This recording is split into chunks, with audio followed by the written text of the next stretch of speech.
We are alive, and I'm not sure if I am alive because it's been a travel day and I am so tired. I'm not used to getting up as early as I did today, but just flew back from Chicago and had the Montello meetup this past weekend. Oh, Yeah. cool. So how did that go? Oh, it was really good. It was actually a really good one. So, and I finally met Dr. Hampton. Oh, okay. Yeah. Okay. So I'm trying to think about like if there's any of the carnivore doctors I haven't met yet. I think he might have been the last one I was due to meet. Oh, that is so cool. So yeah, at least of the ones that have been in the documentary. Yeah. I think I've met pretty sure. No, I haven't met Professor Seafried, but he's not a doctor. He's a professor. Yeah. Yeah. So yeah, no, it was good. So I was concerned to see how I would do with the heat because, heat's always been an issue for me. And, Hmm. Wisconsin and Illinois in July, it is Yeah.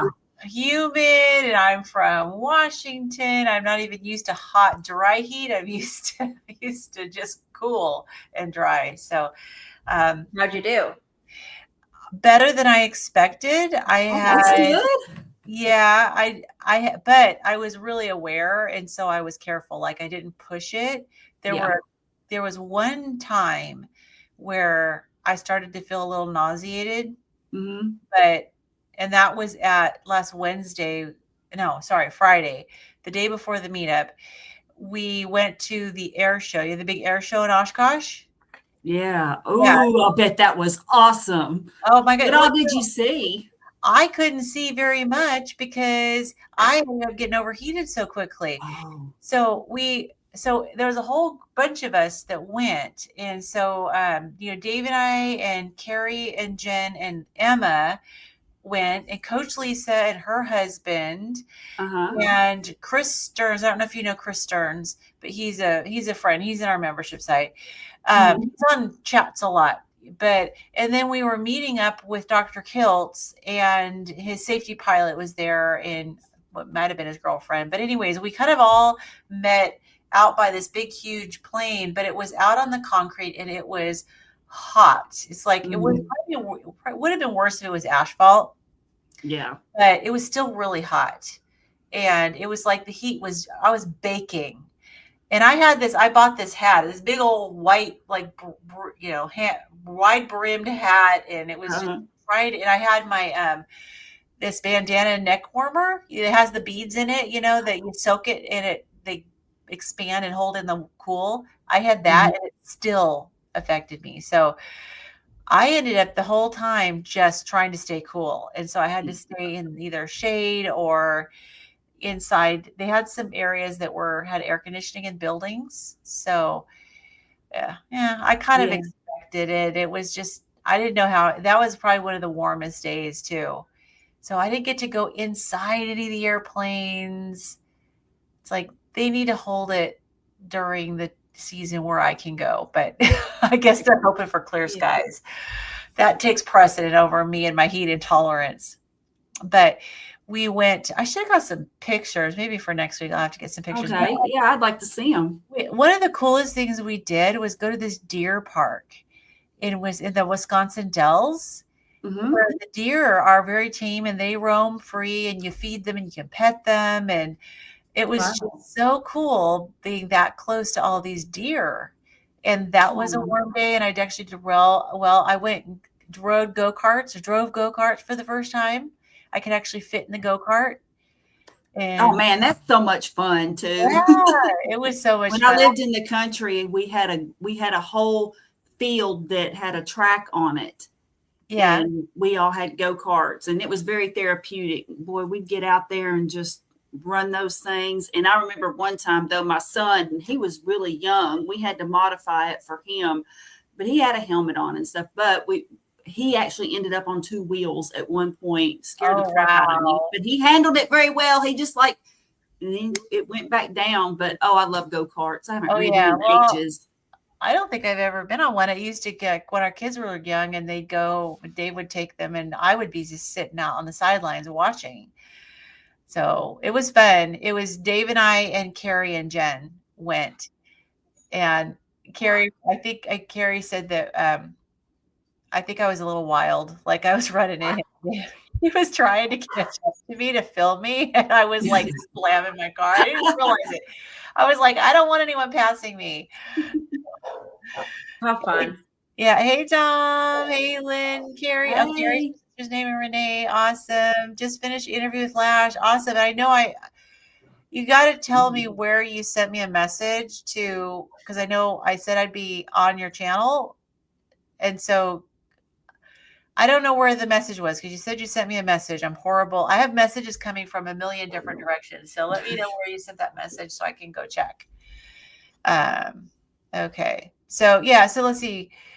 So the meetup was really great, and I spoke at the meetup, and there was a whole lineup of people that spoke, and that was awesome. And then we went out to eat afterwards, and on Instagram. Okay, all right, I'll check that out. And then we ended up going to Chicago for the last 2 days, and I had never spent any time. I'd never been to Chicago before. Have you guys been? I have not. No, I was really pleasantly surprised at how much I enjoyed Chicago. If it was not so hot, man, it was hot and humid. And like a thunderstorm came by and then it was like stepping out into a steam sauna. It was like, it was so hot. Did you see that building or whatever it is that looks like a giant shiny bean? We went to the bean. I have pictures. Yeah. I took a ton of pictures, and one of them where you reach up and you put your hand on it and it shows your reflection upside down. Yeah. I got all these pictures too of myself from like selfies from all these weird angles, like with myself and, and then me and the bean and me outside the bean and I can see my reflection. It was really cool. Yeah, my son had to go there for work and he sent me some pictures from there. And so he sent me pictures like in front of the bean and that's how I knew about it. But that sounds really cool, but I've never been. He did send me, because when we went on our road trip back, gosh, it's been 8 years now. But when we went on that, we took Route 66, but we didn't start at the very beginning. So he went to the sign and took a picture of it for me and sent it to me. Yeah, I didn't even know Route 66 went through Chicago until I saw something on there in a souvenir shop about it. Let's see. Oh, Tom wants to know if you're the one, you're the right one that he's been emailing. Yes, I just haven't answered, but yes, that Saturday is great in October. Okay. All right. Good. So, Oma group, hi ladies. Besides water, what are your thoughts on drinking soda water or natural sparkling mineral water? That's what I drink. I'm using it's aluminum, but hey, yes, that's what I drink. I usually have the Topo Chico that Renee has, but my daughter picked us up at the train station. We took the train from the airport as close to we can, and she handed me this San Pellegrino. I love it. I think it's great. I limit myself to one a day because I find that the more fizzy water I drink, the less I'm hungry, and it kind of makes my stomach kind of not want to eat so much. Yeah. So I limit it to one a day, and I have to have eaten all my meals for the day before I drink it. Yeah, that's really smart. Yeah, because it does. The carbonation will do that. Yep. Let's see. Running Tap 12. Good day. Good day to you. It's been so long since I've seen you. Carrie, you have my sister's name, but is Southern cousins. Yeah. There you go. Awesome. Well, so anything new with you two before we get started? I know I've kind of hogged everything with my trip. Well, no, but that's exciting. That sounds like so much fun. Yeah. Are you going to low carb for better health in September? I have not gotten tickets, so I don't know if there's anything available. We had all these concerts come up, and I went to that one, that we went to this spring. So I've kind of thought about seeing if there was something available. Are you going? Yeah. You are going? Yeah. We're going to have a booth there. Well, that's cool. I may check and see then about dragging my poor brother. Oh, yeah, definitely. What weekend is it again? It's like the 12th, 13th. Okay. Yeah. Okay. Awesome. Okay, so let's see. Do you think drinking a glass of half soda water and half wine is less harmful than straight wine? I mean, it's diluted wine. I, I mean, I mean, I guess it's yeah, probably like anything. It's a slippery slope. Like, yeah, I'll give you an example because I'm just a human being. I went with some friends. We went to what's called the Mountain Market in Monteagle, Tennessee. It's a craft fair kind of thing or whatever, but there's this great restaurant. It's kind of a sort of a biker bar type Cheers in a way. It's a cool place and they have live music and stuff and it's so much fun. And so we went there and I I don't drink very often. It's rare when I do. And so but I did that night and I guess the whole point is, I mean, like if you can limit yourself, generally speaking, I do, but that night I did not. And so I felt a little bit rough the next day. And yeah, I'm still not 100%. I mean, it wasn't like I was just hungover, but I mean, I guess it's easy. I don't know about you guys, but if you allow yourself one, sometimes it can just like morph into more. And it's like, well, oh, I had a rough day today, so I'm going to have another one, or you know, I'm going to have one tonight. I know I normally wait till Fridays, or you know what I'm saying. So I yeah, don't know. You just have to know yourself, I guess. I mean, if you yeah. I limit mean, if it to you're trying to get off of drinking alcohol, and if you're trying to have, be carnivore and not drink alcohol, because alcohol's, it's not carnivore, it's also not good for your liver, then no, if it is it's a not. strategy, Yeah.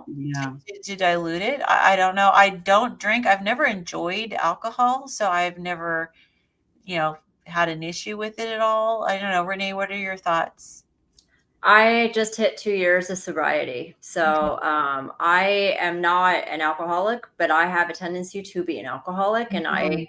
I got to the point where I was drinking like 3 or 4 beers a day. This was before I went carnivore, but I got to the point Mhm. where I decided it was a problem. So I haven't drank in a couple years. So you did some bud nipping then. You nipped it in the Yep. bud. Yeah.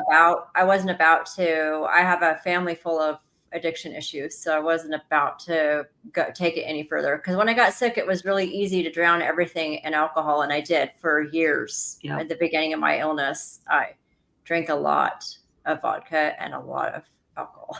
Mm. Yeah. It's So just really easy to, because it'll start out kind of innocent, you yep. know, and I know a lot of people who it affected them during COVID too, you know, I mean, there was always like the thing that went around about, you know, the liquor stores were doing a booming business, you know, there wasn't anything Right. else to do or whatever. And I knew people who really, thankfully I didn't, but I mean, I knew people who, you know, kind of went down that slope Yeah. too. Yeah, Yeah. but It's tough you if know, you're there are some people who drinking. can have an occasional one or they can dilute it or whatever, and it doesn't seem to trigger anything. Now, for example, my almost carnivore brother, he does not drink at all. So, like when we go to our shows and stuff, I mean, he doesn't expect me to not drink, but I just don't. You know, mainly because I want to enjoy the show. I mean, I don't want to be poop faced while I'm enjoying a concert, but also out of respect for him, I don't want to drink either, you know, but Yeah. um, yeah, just got to Yeah. know yourself. Yeah. Yeah. I definitely know why, if you're trying to wean off of it, it could be a good strategy. You know, if I would think if you feel that you need to continue to have it, then maybe it might be an issue because, again, it's not good for your liver. The part of the whole thing with being carnivore is to heal your body. And so plants are toxic, they have the toxins that cause problems, and wine is a plant, plus it's fermented, it's alcohol. And so that, and it's also high sugar. So it's, over as a long-term health strategy, it's not a good one. So hopefully it's just a way of weaning off. And Yeah. And that's not a bad idea if that's what you're doing is, to wean off of it, to wean off of wine to Yeah, and mix it with the it water. could be a social thing, like wanting to be out with friends, but wanting to do a less harmful version of it and still be able to hang out with your friends. So I don't know. I don't know what the circumstance is, but Well, Dr. Barry said that what he kind of did that same thing when he was giving up sodas. He diluted it with diluted the it. sparkling Yeah, water and just gradually more and more and more until the point where he wasn't even drinking sodas anymore. So that is a good way to wean off of something. yeah, yeah. Let's see. So, Hagen carnivore 4 months, lost 36.4 pounds. Congratulations. Yay. Hey. So some weeks 100 grams and some 2.5 kilograms. So that's what, about a little over 5 pounds, 5, 6, 7 pounds. That's a lot in a week. That's good. Am I losing weight too fast? I usually eat the same each week, but worry about skin sag. I mean, 5, 7 pounds a week is kind of a lot to lose. I'd be curious to know how much you have to lose. I would be curious to know how much protein and how much fat you're eating. Yeah. And your age too. Yeah. Because But you know what, though? There are some people, though, who, I mean, I guess the grass is always greener, right? Because, like, there are some people who, I'm strict carnivore and I'm not losing anything. I've gained. Well, we don't want you to lose anything, Carrie. Not me, but I mean, people who are trying. Yeah, people who are attempting. So not me personally. No, I don't want to lose anything either. I definitely have skin sag. In my first month of carnivore, I went from 145 pounds to 118 pounds.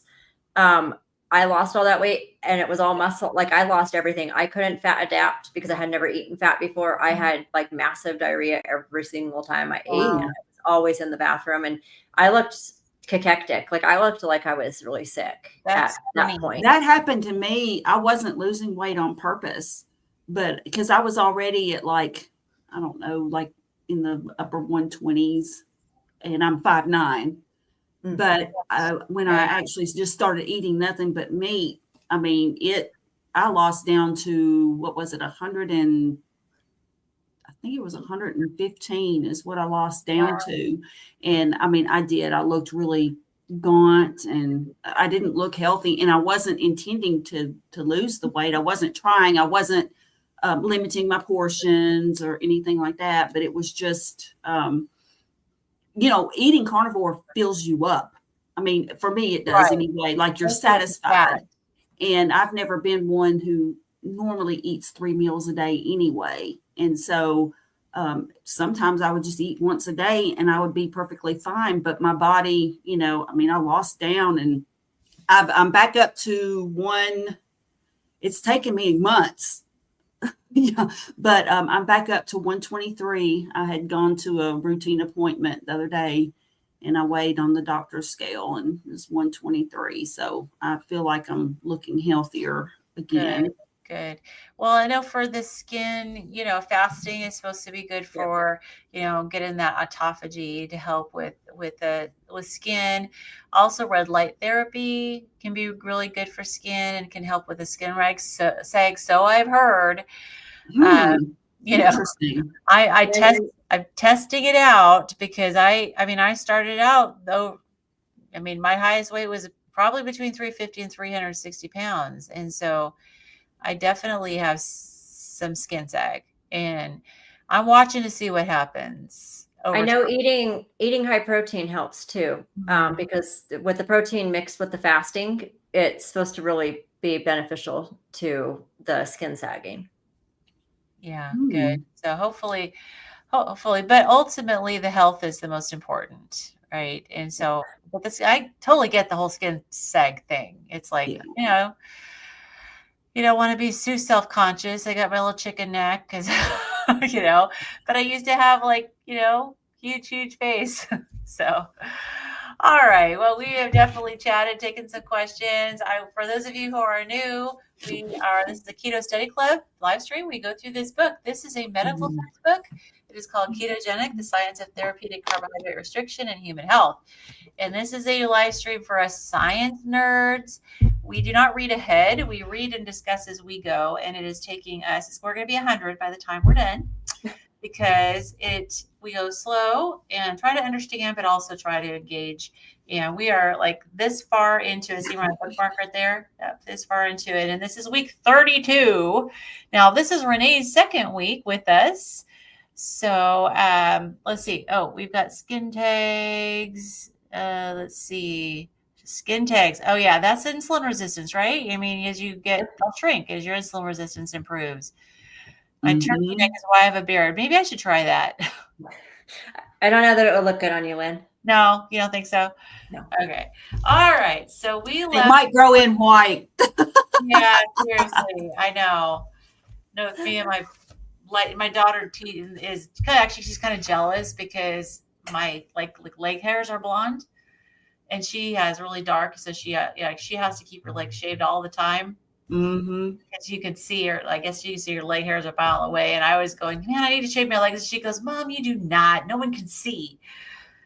That would probably be how facial hair would grow in. So, okay. So did we leave off on page 122 on the section of circadian rhythm and sleep? Yep. Okay. And let me see if this is where I have this diagram. I don't think so. Okay. I do have a diagram down below. I will get to it when we get there. Renee, you want to start? Oh, absolutely. Okay. So circadian rhythm and sleep. Misalignment between the central clocks that regulate the circadian rhythm and the sleep-wake cycle, or food intake and behavioral rhythms, are associated with insulin resistance, obesity, and diabetes, with shift workers being at higher risk of metabolic disease. It is therefore vital to address the role of these factors in metabolic disease and to target strategies to help align with the circadian rhythms, including sleep quality improvement, time-restricted eating, and adequate daylight exposure. Calorie restriction without malnutrition and exercise can be found to buffer the oxidative effects of mitochondrial dysfunction and inflammation. So is that talking about fasting? I would think so. Oh, well, I'm just Calorie curious. restriction without malnutrition. Yep. It sounds like that's some fasting, maybe, that could be. or just eating less. It kind of sounds like they might mean eating less, but I don't know. All right. Let's go with fasting. Yeah, we'll see. Yeah. Calorie restriction, exercise, increased tissue, NAD+. I don't remember what that stands for. I forget too. It's an enzyme, right? Yep. Which activates the longevity and reparative gene SIRT1. Calorie restriction also reduces overall ROS. So that are the reactive oxidation species. Is that Okay? what ROS stands for? Reactive I believe that's right. species. Yeah. So basically, it's the oxidative stress. Okay. Yeah. Production and enhances mitochondrial function. In addition, calorie restriction substantially improves insulin sensitivity and inhibits key nutrient sensing and inflammatory pathways. All of that sounds like what you hear you get out of fasting. That does. It does. I'm just trying to draw the correlation that it's in the same paragraph with circadian rhythm and sleep. Yeah. Are you seeing how it's drawing the correlation? I feel like there's something lacking. I do not know why that was thrown in there when we're not talking about fasting or. No. Okay, so it's not just me. No, it's not reading comprehension problems. Yeah. I'm going, wait a minute, something is missing here because we were talking about circadian rhythm and sleep. And then we went into talking about calorie restriction. It often makes me wonder with the circadian rhythm and sleep, I was a night shift nurse for 15 years. It makes me wonder how long it's going to take me to undo the damage that I did to my body. Because there would be days that I never saw the sun because I went to work before the sun came up and I got off when the sun was already down, or it was off. sun was already down when I went to work. Like I never saw the Right, sun. right. Yeah. And eating in the middle of the night, and night shift workers eat so good. Right. Oh, they do. I They only did do. 1 year of night. Lots of sugar. Yeah. Lots of sugar and caffeine. Right. Lots of vending machine items. Did you go back and forth with your sleep schedule on your days off? I was on nights the whole time I raised kids. So yeah, Wow. I switched to their schedule as fast as I could. They stayed at their dad's. Their dad had them while I was on my work week, and then I had them on my days off. But yeah, I switched back to their schedule. Yeah. I didn't. Of course, I only did it for a year, but I went to bed, but I got up when they came home from school. I did that if I had them. Like I would have to get up and go pick them up at school and stuff. So it would be like 4 hours of sleep. Yeah. Well, it did talk about in the previous paragraph about the circadian rhythm and sleep. It did talk about the role of the factors in metabolic disease to target strategies to help realign the circadian rhythm. So that is one of the strategies is time restricted eating. So maybe that's why it went into that. But boy, that transition was not clear at all to me. There wasn't a transition. I didn't see. But No. I think it should have been 3.3.3.3.3 calorie restriction. Yes, exactly. Maybe they just forgot the title. I don't know, but now it's going into cold exposure. So I think what they're doing is like they're talking about how everything that helps. Wait a minute, if we go back and kind of look at like where we are in this chapter, in this overall chapter, I think what it's talking about is like how all of these things help, how all of these things affect your affect your body and insulin resistance, and so this is just something else that affects it. And I think you're right. I think they forgot a heading for calorie restriction. I think they did, because this whole section we're still on is still on metabolic syndrome, right? And it's all like just small little snippets. So I think they just forgot to put it. I think they forgot it too. Okay, that's what we're going to. They needed us to edit for them. Yes. So okay, cold exposure therapy is another modality showing promising results in the improvement of mitochondrial number and function, as well as other important improvements such as reduction in inflammation, activation of antioxidant enzymes, and an increase in brown fat. To be considered under caution and supervision, this therapy form is gaining popularity by those wishing to improve athletic performance as well as cardiometabolic health. Okay, so people that have autoimmune diseases, and I know you have to be super careful. Like, don't just go do a cold plunge, because it can make you can have a major reaction. Yeah, I can't handle any cold still with the neuropathy. Like I try to like just turn the shower down a little bit while at the end of my shower, and So what happens? It hurts. Like I can go from no pain, and the minute I get in that cold, everything starts hurting. Yeah. My hands and my feet, and for me, I get dizzy. Yeah. So it's not worth it. No, I know somebody who swears that it helped her firm her stomach. She would just do it like it would be targeted cold exposure, like on her belly, and she claimed, I don't know, like an ice pack. No, like in the shower, but it was just targeted, like where it was just aimed, like the cold was just aimed at her midsection. Okay, you could probably do an ice pack. Yeah, that's true. You probably could if you wanted to target a specific not directly area. on your skin, but like, maybe a dish towel or something in between. We were talking about skin sag. So I'm wondering if that would be something that people could do. No, that's a thought. Yeah. Yeah. Yeah. Interesting.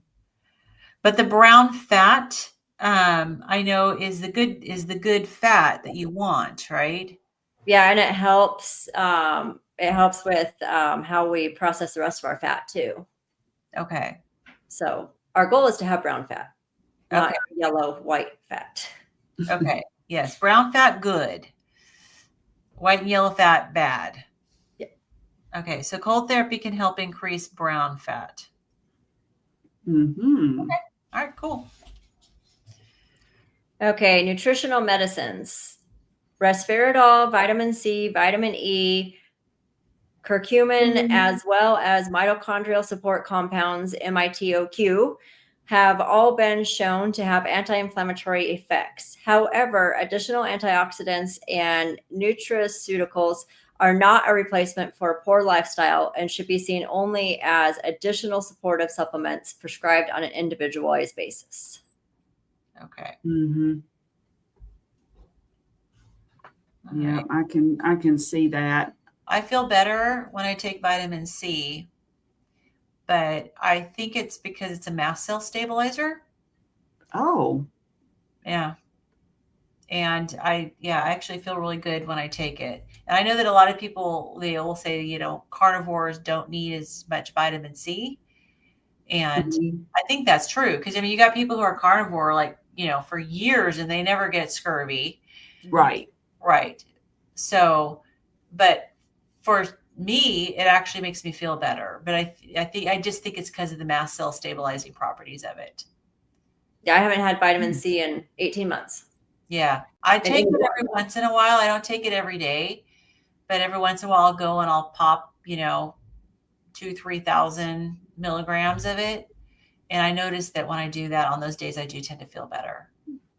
Yeah. I have Interesting. less reactive. So Yeah. maybe it should become part of your daily routine. Probably should. I should probably take some every day. Yeah.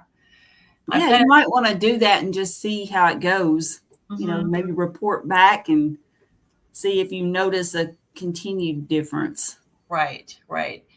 And also, when it comes to like vitamins and stuff, I do take the not histamine, sorry. I take the homocysteine support because I have the MTHFR variant. And so like my folate levels were low and I don't break down homocysteine properly. And so I take homocysteine support, which is a bunch of B vitamins, but it's the right form in the methylated methylated folate. So, if anybody has that genetic variant, they may need to even add more than these. Yeah. So, yeah. So I think it just depends too, like that's sort of what you were getting to is like each person might have certain challenges that they Yeah. need to address separately. And because, I mean, the human race as of late has not been very kind to their bodies, the junk and crap that we've eaten. And so we might just have varying things that we need to work on. So supplements can help with that. But I agree with that statement, though. There are so many people that take these boatloads of supplements, but then their diet is not good. And so it's sort of like trying to out exercise a bad diet too. I mean, you just can't do it. Yeah. And I'm not like throw a kitchen sink full of supplements at people type person, but I'm also not a, you never would benefit from them. I think, like you said, Carrie, it's very individual.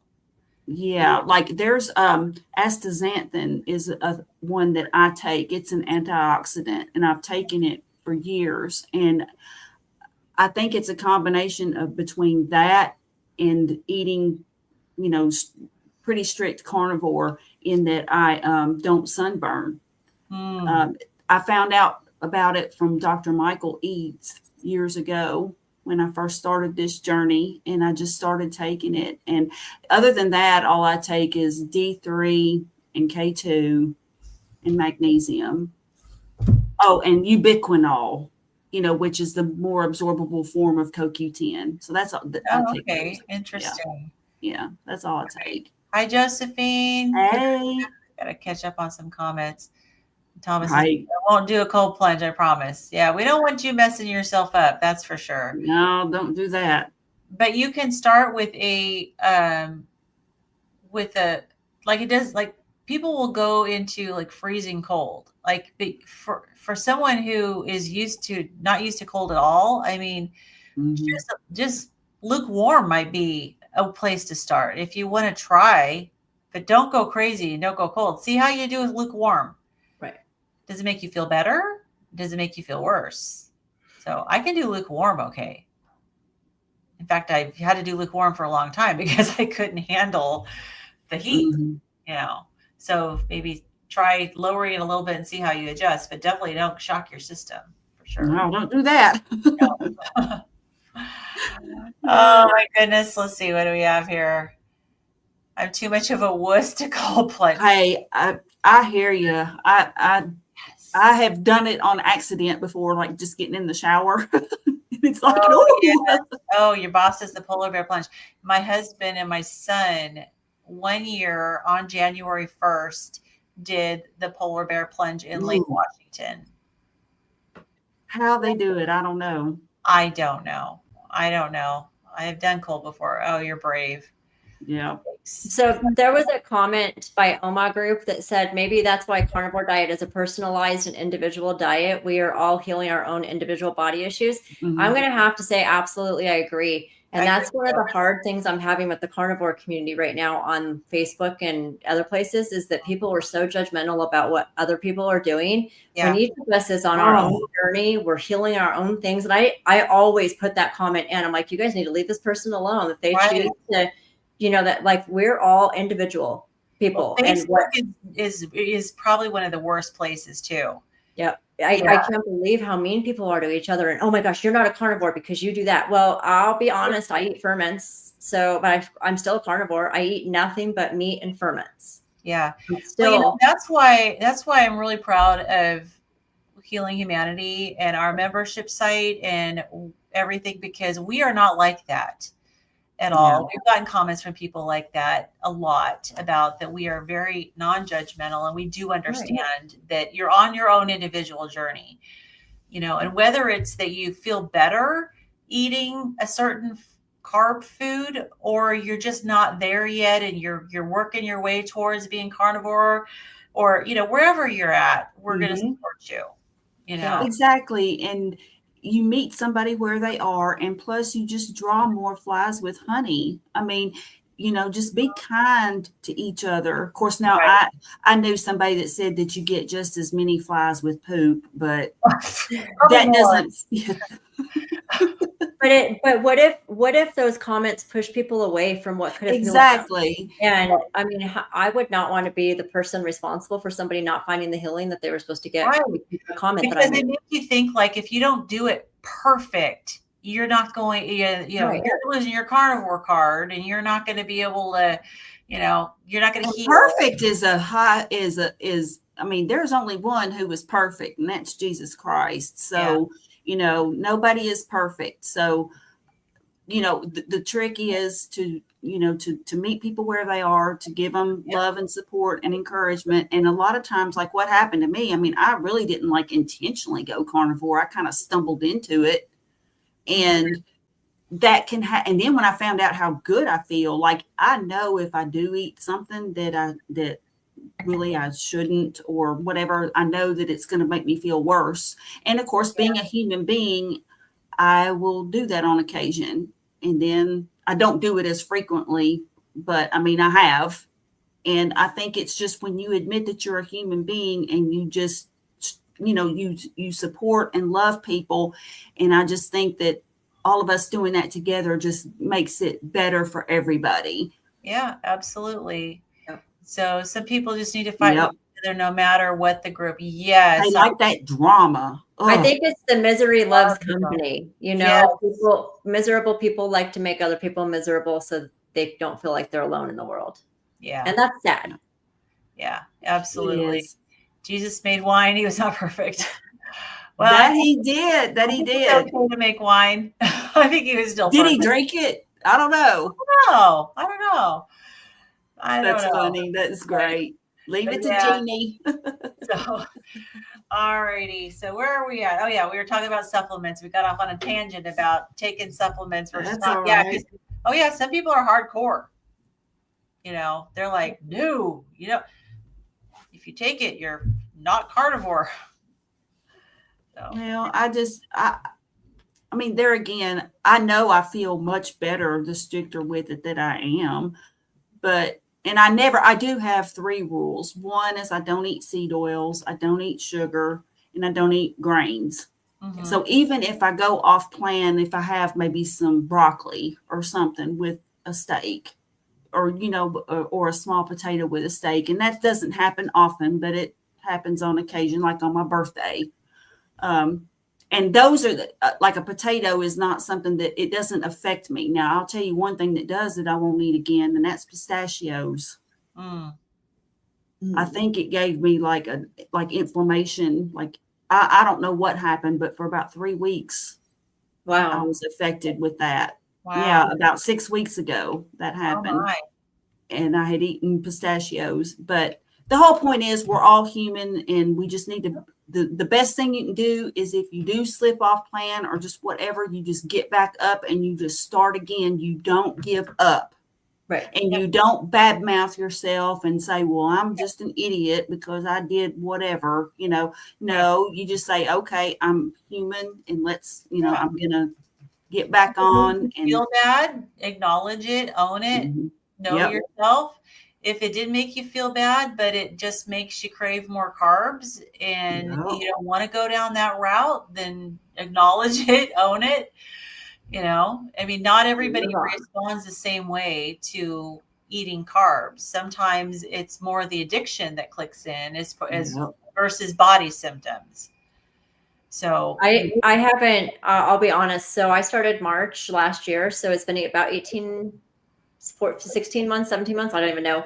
I had a piece of my son's graduation cake, like the littlest sliver, in May, and I had gone carnivore in March, and it made me so sick that I have not had any sugar. I have not slipped once since then. So in over a year, I have not slipped once just because I was so sick. Right.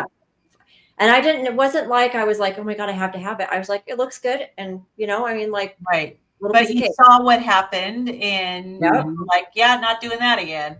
And learn from it. it's also a slippery slope for me. I have a sugar addiction. Like, Me too. I knew that it's like that cigarette, like when I go back to smoking, which I've done a million times, and now I finally don't want to at all. Like, it's not there anymore, but I've always go back, and that first couple are really gross. And then you're like, oh yeah, this is great now. But it's that, so I didn't want to keep eating it because then it would have been a part of my life again. Exactly, because just like the smoking, your body will initially is going to reject it and you're going to feel horrible, but then eventually is just going to give up, which is why we could eat cake before without being horribly sick. It's still the same poison to our body, but our bodies were like, I give up. It's the food noise. When that food noise goes away and your body is actually at its optimal place, things that never bothered us before, and it wasn't that they didn't bother us, we just never knew that they were bothering us. Yeah, you were so accustomed to it. Like you were just used to feeling crappy all the time, and you just sort of, well, I'm not saying you personally because I don't know that for a fact, but I'm just saying Dr. you as in Kiltz's like ice cream. Oh, Dr. Kiltz's ice cream. Sorry, my husband just handed me this. What do you think? Not bad? I'll bet it's good. Yeah, it's good. I did eat some, and I think it had like the ingredients were very pure, and I think it was only like 3 ingredients, and I think it was probably Dr. Kiltz's recipe, but it was an Amish thing. It wasn't on my birthday. I think it was like the day after my birthday, but we went to that. But anyway, and I had some of that Amish ice cream. Yeah, but you're right. I've heard that Dr. Kiltz's is good, but I've never tried the recipe or anything. So yeah, we make it every once in a while. So yes, everyone is at a different place in the journey and have to deal with it themselves. Yes. So we should be supporting and encouraging each other because we've all been there before. So my kids aren't carnivores, but I will always taste their new recipes while they're learning to cook and be independent. As a mom, I still need to support them. Yeah. And if it doesn't like derail you, then, that's good. Yeah. So I can take over for this next section if you want. Sure. Okay. All right. The next section here is 3.3.3.4, and it is diet, therapeutic carbohydrate restriction for reversing and reducing metabolic syndrome markers. So evidence. Metabolic syndrome is a conglomerate of symptoms and biomarkers that include elevated fasting blood glucose, raised BMI, hypertriglyceridemia, and low HDL cholesterol concentration, and hypertension. These can all be shown to be centrally linked to insulin resistance. What is it? TCRs. Therapeutic carbohydrate. Therapeutic. I always want to say total carbohydrate restriction. And I know that's not what it That's kind of is. what we're doing. That's kind of what we're doing. It's therapeutic. Yes. Okay. Therapeutic carbohydrate restriction improves glycemic control and results in greater long-term body weight reduction in obese patients. Additionally, it lowers triglycerides and diastolic blood pressure and increases HDL and LDL cholesterol concentrations compared to a low-fat diet. The evidence for the one use of therapeutic carbohydrate restriction and a ketogenic diet for addressing each of these hallmarks of metabolic syndrome, in addition to mitochondrial dysfunction, oxidative stress, and inflammation, are discussed in more detail below. And I will tell you that one thing I noticed big time, especially when after going carnivore, my blood pressure, I used to go to just go into the doctor, and it's not that it jumped up sky high or anything, but it would jump up to about 140 over 90 or something. And now I'm serious. It is 112 over 65. I mean, it's crazy. Yeah, the improvement on my blood pressure. So I've noticed that for sure. Oh, look at you, spoiled Lynn. I'm so sorry. I'm going to have to eat this. I don't. Well, hey, you got to do what you got to do. I mean, he brought it to you, for heaven's sake. I don't know. This is pretty darn good. Oh, it looks good. Man, I may have to make some. I may have to do that. I've been eating a little bit of dairy on my trip. So I figured maybe this will be the last, considering that today was still kind of our trip because we were in Chicago this morning. True. I agree. You're still on vacation. I'm technically still on vacation. Yeah. So I'll have myself dairy. So, notice it said that the therapeutic carbohydrate restriction increases both HDL and LDL. And a lot of people really struggle with the increase in the LDL because that's where the doctor freaks out. Yep. But it does not present that here as a bad thing. No, well, people have a misconception. What's going to transport the HDL when your HDL goes up if your LDL doesn't go up? Because the LDL transports the HDL around your body to do its job. So if you don't have it, if your LDL doesn't go up, but your HDL does, that increased HDL your body can't use it. Can't use it. That's a very good point. That's a good point. Yeah, it's an excellent point. So you want them both to go up. Right. Mm-hmm. So you want your triglycerides to go down and you want the other two to go up. Well, that begs the question of people that have a decent HDL, but then their doctor puts them on statins. Oh. So how badly is that hurting them? I have a hard time with statins. My dad, I can't get his cardiothoracic surgeon or vascular surgeon that just put the stent in his neck told him he has to stay on statins, even though he had a 30% increase of his carotid atherosclerosis over 3 years on high dose statins. Okay. So he was on statins and got worse anyway. Yeah. Basically. And so I argued with his doctor after he had his surgery. He came out to tell us my dad was okay after surgery. And he's like, "Are you the one telling him not to take statins?" I'm like, "Yeah." We're going to do it with keto. And he was like, "Well, no, I think keto is a great thing." I have brain statins. Yeah. Well, I mean, at least you got you advocating for him. Yeah. Thomas, are you trying to tell me I'm not on vacation anymore? And I think that he meant you're not sorry that you're eating it. Oh, I'm not sorry. Although, if you believe in karma, I just got brain freeze. It's cold.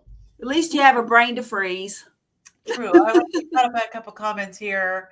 Let's see. I think bad things happen to us to let us recognize our comfort and discomfort. Unfortunately, most of us have been through it for so long we ignore it. Yeah, you're right. That is so true. Until we went carnivore, that is. Yes, exactly. Yeah. And then Aunt B says, uplifting and encouraging each other is a gift to me, as well as celebrating others' great strides. I feel their joy. I love that. Yes. Me too. Yes, that is a kind person that can enjoy and celebrate with others. So, Yeah, because it's all not a competition. It's right. And relationships and people are just more important than anything. Right. I mean, in my opinion. No, All right, so we've got glycemic control. Meta-analyses show that patients who were overweight or obese with pre-existing type 2 diabetes show a marked improvement in HbA1c on therapeutic carbohydrate restriction. Overall, I'm just going to say TCR is more effective at glycemic control than other comparative diets. Okay. So we knew that. That is very true.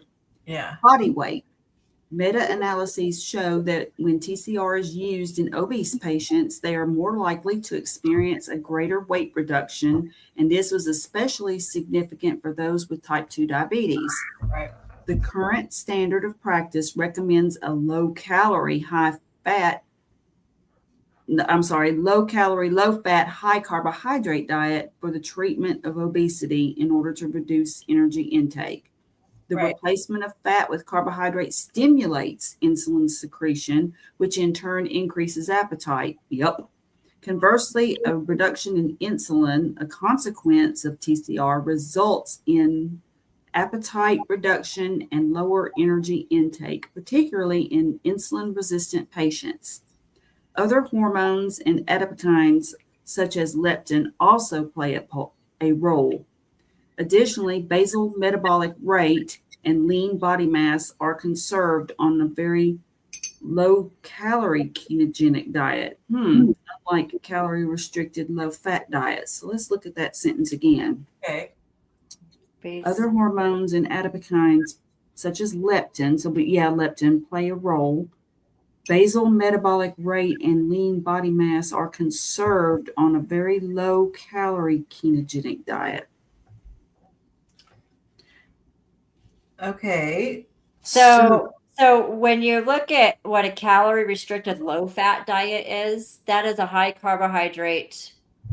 You're staying away from the fat. And so, what do they put in things when they take the fat out? They put sugar in. So it's saying that if you do low calorie keto, it's better than low calorie fat diet. Right. So in other words, you're going to conserve your metabolic, your metabolism, and your body, your lean body mass or your muscle mass are conserved better on a low calorie ketogenic diet versus a low calorie, low fat diet. Yeah. So if you're going to go low calorie, the ketogenic is going to actually conserve your metabolism and your muscle mass the best. Sorry, I keep my eyes are burning. I think it's like our air conditioning unit's right outside this window. I just pumped on. I think there's something coming in here that's like making my eyes burn. Oh no. I know. I'm sitting here just dabbing my eyes like crazy. So excuse me for that. I'm not crying. Oh, it's that ice cream. You think it's the ice cream? I think it is, yes. It's so good it makes you cry. That's right. I will suffer through this pain if it's the ice cream. Right. All right. Okay, so we've got this section on lipids, and then we'll have the charts next. Okay. Lipids. Study analysis of overweight or obese patients with type 2 diabetes who are treated with TCR shows a greater improvement in serum triglyceride concentrations, while at the same time raised HDL concentrations. Oh, we see that all the time. Yep. Triglyceride to HDL ratio improves. Yep, at least like less than 1. Mine is, a little bit less than 1. Yeah, the ratio. 1. But it's okay to be less than 1.5. Yeah, but it's really optimal to be less than 1. Yep. I started out at 3.3. I think it was 3.3 or 3.2. Oh. before I went carnivore. And then I've had it tested twice since, and it just keeps going down. I think the last time I had it tested was maybe a year ago, and the ratio was at 1.6, so it was really close. So it's probably better now. Yeah, I'll bet if it's been a year since you were tested, I'm sure that it's better. I mean, not that I'm a know-it-all, but logic would say it was trending. If it follows the trend, it was trending in the right direction. So let's see. So before carnivore, no high blood pressure, diabetes, etc. So internally healthy, but I wanted to prevent future issues. Excellent. Yeah. Doctor and nutritionist said a healthy person shouldn't do it. I'm good. Your thoughts? I agree that it's good to do it, because if this is the proper diet for a human being, you are going to set yourself up for not getting those chronic diseases that people get, or the aches and pains that the doctors say, oh, it's just aging. It's just like, you're going to get arthritis, and you're going to get, so what if it's not diabetes, or what if it's not heart disease, but it's just arthritis? I wish I had come to this before I got sick. I would have never gotten sick. Oh, yeah. I mean, absolutely. I started this journey over 10 years ago because my mother was diabetic, and I didn't want to end up like her. I mean, she ended up being on 2 different types of insulin, and she gained a bunch of weight. She used to be active and loved to go to shows, and she liked country music and I like rock. But I mean, I get that from her, though. My family loves music overall. And so it was sad seeing her not to be able to go to shows, and to, her heart, she ended up passing of congestive heart failure. Yeah.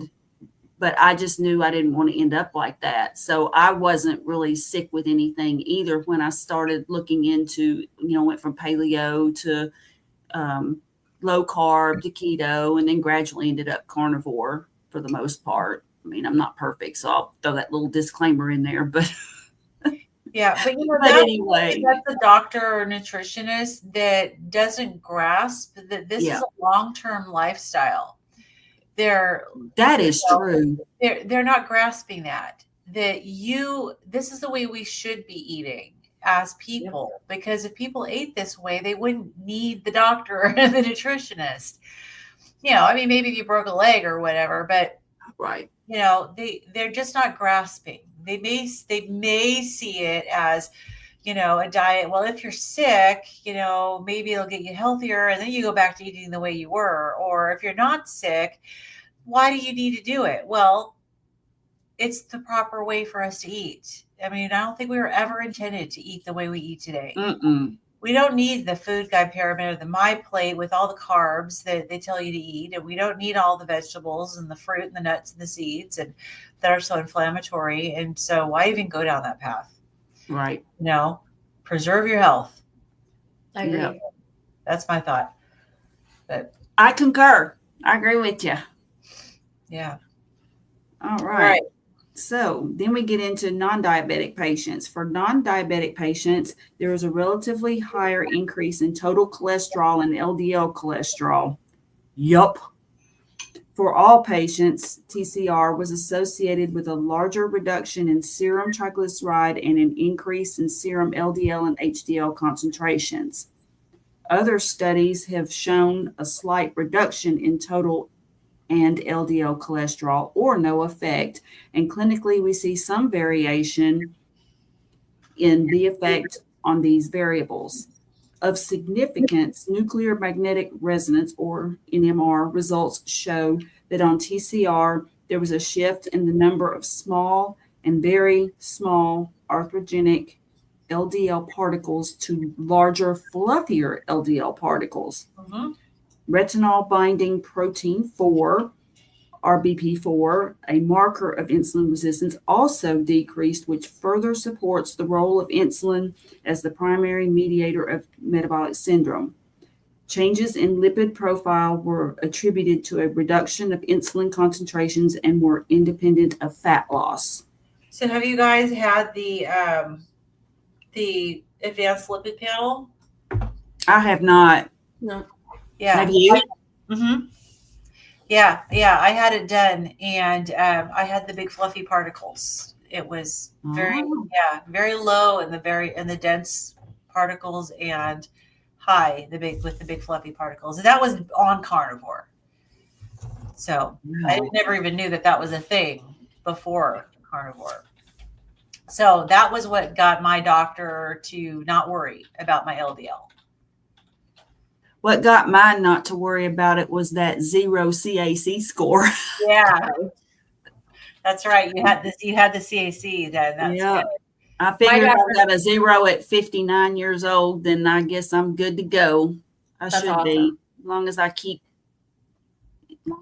eating this way, which I have no reason to change. But all right, so Feynman, yes, Richard Feynman, has made an argument for ApoB/ApoA1 ratio to be considered a better indicator of risk for vascular disease, and this ratio was shown to improve on therapeutic carbohydrate restriction. Okay. Okay, so then they've got some charts about weight. And you know what? I know we did have figures that we didn't even look at. Let me just kind of scroll through here and see. Figure, what was this? 3.5, 3.4, 3.5. Let me see. That's 3.4. That's 3.4. Okay. This Okay, one was good. referenced under the body weight section, where it says the meta-analysis shows that when therapeutic carbohydrate restriction is used in obese patients, they are more likely to experience a greater weight reduction. And this is especially significant in those with type 2 diabetes. So I don't know. Let's see if this makes sense or not. Okay, so a meta-analysis is when you take a bunch of studies and you take the results and you kind of put them all together into one big result. So it looks like that's what this is. This is a list of studies, and it showed how much weight was reduced in each of these studies. And I'm assuming this is a 14, I don't know. So, and then the standard deviation, I don't know. Do you guys understand this? Let's see. So weight percentage difference for random 95%. So it looks like the experimental did better than the control. Yeah. So they apparently, okay. What? So that must be the experimental groups were on the therapeutic carbohydrate restriction. So, so the control, would that mean this is the control is just a regular diet? Yeah. I don't know. I don't really understand this chart. So, all right. I wanted to pull it up. At one time I did. I loved statistics when I took it, but I would have to have a few minutes to kind of refresh my memory on some stuff. Thomas, you left us with a joke. I've never had an advanced lipid panel, yet I am very fluffy. Oh, that's great. Oh, love it. Love it. All righty. Okay, so the ApoB to ApoA rate, the one ratio is a better indicator for risk for vascular disease, and it improves on. Okay. All righty. Okay. What time is it? So we are at 7:34. So do we want to stop here after these charts? Yeah, we can stop. I think that might be a good stopping point. Yeah, we can stop there. And let's see, there's actually 3 charts. So let's just kind of look at them and see. So this is, okay, so the first chart is weight, and it favors the experimental group. And BMI, so changes in BMI, it looks like also favors the experimental group. Mm-hmm. And then waist circumference also favors the experimental group. You know what's weird is that second Saki study from 2012 looks like it's the only, like the odd one out of the bunch. On all of them. On all of them. Right. Which makes you wonder what the difference was between that study and the rest of them. Right. Yeah, for all of them. You're right. You see that? Yeah, I do. It's the Or exact. who was paying for that study? Yeah, I don't know, but yeah, that's interesting. Good observation. But yeah, the weight, the BMI, and the waist circumference, all of them associated with your metabolic health, all improved on the therapeutic carbohydrate restriction diet. So, all right, which is Yep. good. All right, man, this guys. went by fast.